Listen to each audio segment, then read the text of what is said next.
Okay, again, let's see this on an example. Well, actually the same example for Markov inequality, but now we will assume we also know the variance, okay?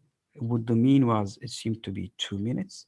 And now we will also assume the variance is also 2 minutes squared. Remember the variance is, well, a squared term, therefore we get a minute square here. And remember that using the Markov inequality, we had the upper bound for this probability as 1/3. Now, we will see whether we can do better. Well, there is a characteristic difference between Markov's inequality and Chebyshev inequality.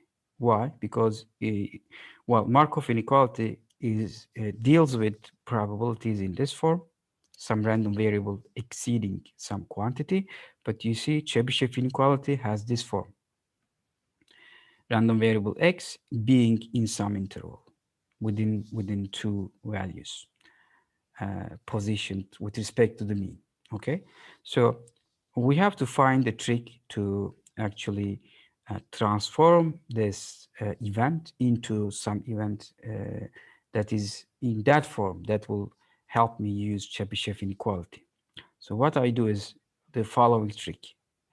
Now I write this event as w exceeding 6 as w minus the mean, which I know to be 2, is greater than or equal to 4, plus this probability. Let's see what this is. The random variable w, the waiting time, minus the expected value of the waiting time is less than or equal to -4. Now remember, this is for 2. I know this to be 2. Now, what does this say? For this event to hold, waiting time w must at least, well, sorry, at most be -2, right? It should be -2 or less for this event to hold. But this is a waiting time. It's a time. It cannot be negative. So this event is impossible. It never occurs. Therefore, I can, well, since it's impossible, it has 0 probability. Therefore, I can add it to this event. Okay? But then when you have these two together, well, obviously these are disjoint events. Well, because one describes if this is 0, one describes the event where w exceeds 6, right? 6 here, and this side, and the other one, w being below -2. So this is 6, this is -2. Okay?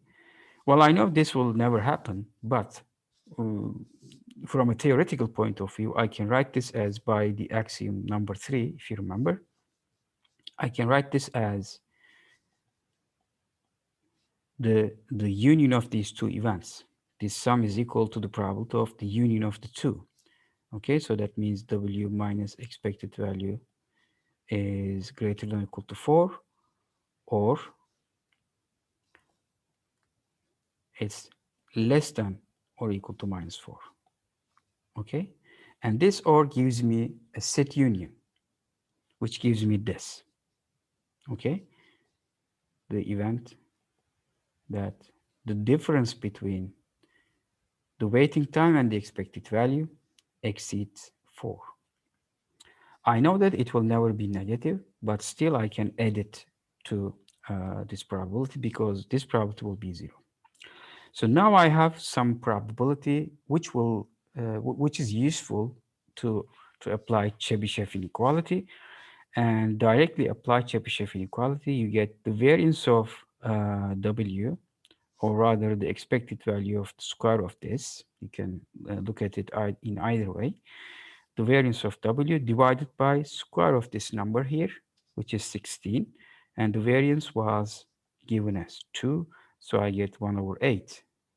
Okay, you see this bound is much better than 1/3, the bound that was given by Markov inequality.